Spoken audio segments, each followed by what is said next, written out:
I'm really good at putting a face that I'm happy. I'm really good at that. I mean, as a woman, we're all good at just saying, okay, yeah, sure, we'll go along with it. But really deep down inside, there are those inner demons that are catching up to you and telling you like, I'm catching up. When are you gonna fix this? If I go this way, I'm going to be compromising myself. And if you compromise in one area, you compromise in all areas. And all you will have left in life is compromise. What if you could put a stop to what you don't want? What if you could do that? And you can, just by speaking up. We have this like inner little good girl inside of us. And this little good girl kind of does what she's told, and it plays nice, and sometimes she's just a wallflower, and it's a voice that was told to us by society, by our mothers, whoever, that just be quiet, be nice, be a good little girl. What many of us were taught was actually a fixed mindset, dressed up as morality. You are this, stay this. Do not change and do not want more. And we keep that with us for a long time. And in my life, most of the bad decisions that I've made, the regrets that I have, are when that little girl inside of me said like, hey, excuse me, actually, I feel a little something. I don't trust this person. I don't think we should follow through for this. And I went and I talked to somebody else about it, and either they talked me out of it or I talked myself into it. Most of us have that gut inside of us that we bury or we don't listen to or we don't believe. And I actually think you don't need more advice typically. You need to listen to your fucking gut. Humans are the only animal that will sense that something is wrong and keep walking towards it. And women do this all the time because we do not want to hurt anyone's feelings. We don't want to be a bad girl.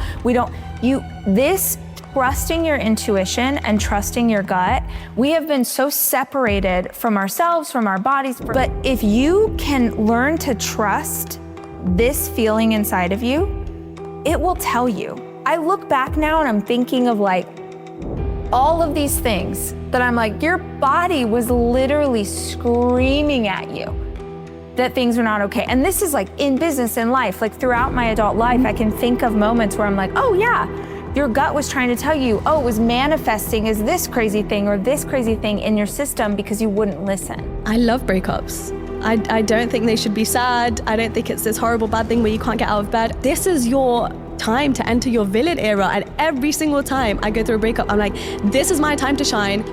You're going to probably be kind of cast out or criticized because criticism is the fastest way to make someone act the way you want them to act, right? Like if I was to criticize someone, it's the quickest way to shut someone down and be like, no, come back.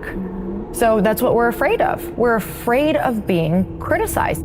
We can assume that when people call you a bitch, it just means that you're not living up to the kind of woman they think you should be, and therefore you're unpleasant. She's selfish, like she needs to have more humility. All of that bullshit is just code for she needs to stay small enough so that other people don't feel threatened. I feel like so many men innately, when they want something, they just fucking make it happen, right? Yeah. But I think with women, we're kind of taught to be a little bit more passive in the way that we create or go after what we want to have. Nobody else does. Nobody else has to live your life. You have to deal with the repercussions of your actions. So why not be the one responsible for making them? People love you when you're easy to control. But when you're not, when you don't agree with them, when you keep your head up, when you have your own thoughts, when you say no, the second you stop being convenient and benefiting them, and when that happens, they try to spin the narrative and call you the villain. You're the monster. You're the problem, right? People will call you cold, toxic, dramatic, a problem causer. Your only real option is to stop running away from it. Double down on it and use it for your benefit. Become the villain. When they say you're unreasonable, it's because you know how to set boundaries, and they feel uncomfortable because now they can't manipulate you to get what they want. They say that you're controlling as if it's an insult, like it doesn't just mean that you have the intelligence and the authority to take the reins on your own life. We're walking around subconscious so often that's one of the reasons why we cannot achieve our dreams or we can't achieve our goals, because we have all of these mental hurdles that are completely in our way and we have no idea.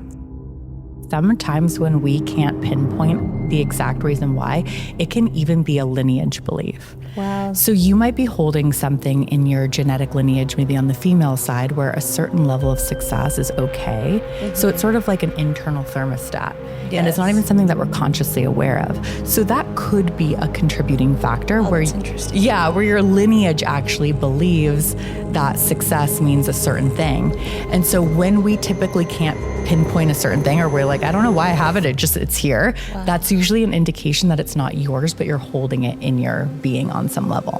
What is that? Core belief. That is the be a good girl. Don't you dare rock the boat. And it's like, my mom even said that to me the other day. Don't say this to Ryan. You don't want to come off that way. And I looked at her and I said, Mom, you're doing it again. And she's like, oh my God. And I said, you're going right back into be a good girl, generational, what we're taught. But the reality is, that's not who I am.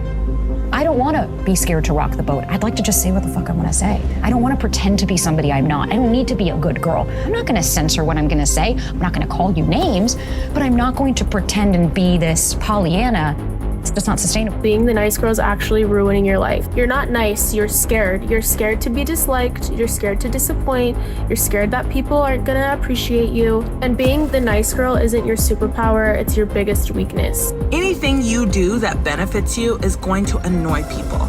People are gonna have comments about the way you dress, the way you look. You're gonna have to like yourself, approve of yourself, and approve of the choices that you're making more than you care or approve of the people who are making judgments about those choices.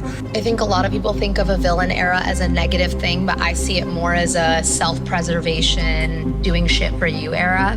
Rule number 1 is take no one's shit. You cannot be a people pleaser and be in your villain era at the same fucking time. Rule number 2, be 100% unapologetically yourself. A villain isn't worried about people liking them. They're not worried about making friends. They're too worried about prioritizing their goals. And you need to understand that you are blocking your own blessings by trying to please people who never wanted to see you win. Let them and stay focused on you and your dreams. This whole new level of life you're able to unlock when you genuinely stop caring about what other people think. Yeah, and authenticity is a villain because it cheats you from being you and it cheats the world from experiencing you. And it's so easy to fall into inauthenticity because we would rather be received, accepted. It's so much easier to conform. And so we become whoever we need to be in order to achieve that acceptance, that sense of belonging. You have no idea how much energy you are burning through, thinking about, worrying about, obsessing about what other people are doing, what they're not doing, what they're feeling, all of which you have zero control over. I need people to like me. I need people to like me.